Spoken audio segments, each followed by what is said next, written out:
இன்றைக்கி Sunday special வந்து chicken biryani தான் பண்ண போகிறேன். ஹஸ்பண்ட் வேலை முடிச்சுட்டு வரும்போது சிக்கன் வேணும்ட்டாரு. இன்றைக்கி கொஞ்சம் குவான்டிட்டி ஜாஸ்தி எடுத்தனால டபுளாக செய்ய போகிறேன். ஸோ ஆயில் ஊற்றிட்டு ஆயில் நல்லா சுடணுன்னு பட்டை லவங்கம் ஏலக்காய் வெடி கொட்டு கட் பண்ணி வச்சுக்கிறோங்க. பச்சை மிளகா சேர்த்து நல்லா வதக்கலாம்.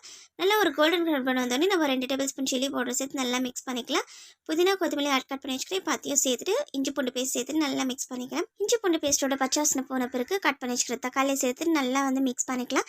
தக்காளி வந்து நல்லா வந்து கொழிஞ்சு போனால் அதுக்கப்புறம் வந்து ஒரு கப்பு தயிர் சேர்த்துட்டு கரம் மசாலா வந்து 1 டேபிள் ஸ்பூன் சேர்த்துட்டு தேவையான உப்பு வந்து 2 டேபிள் ஸ்பூன் சேர்த்துக்கிறேன் நான் இப்போதைக்கு. அதுக்கப்புறம் வந்து கொஞ்சமாக மஞ்சள் தூள் சேர்த்து நல்லா மிக்ஸ் பண்ணிக்கலாம்.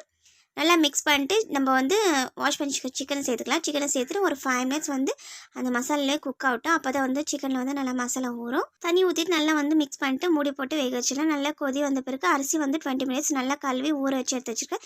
அதையும் சேர்த்து நல்லா மிக்ஸ் பண்ணிட்டு ஹை ஃப்ளேமில் ஒரு 20 மினிட்ஸ் வச்சுட்டு லோ ஃப்ளேமில் வந்து ஒரு 5 மினிட்ஸ் வச்சுட்டு நல்லா தம் போட்டு எடுத்தாக்க சூப்பரான சிக்கன் பிரியாணி ரெடி ஆயிடுச்சு.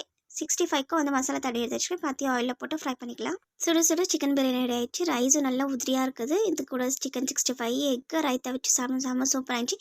இந்த வீடியோ உங்களுக்கு பிடிச்சிருந்தா லைக் பண்ணுங்கள், சேனலை சப்ஸ்கிரைப் பண்ணுங்கள். பாய்.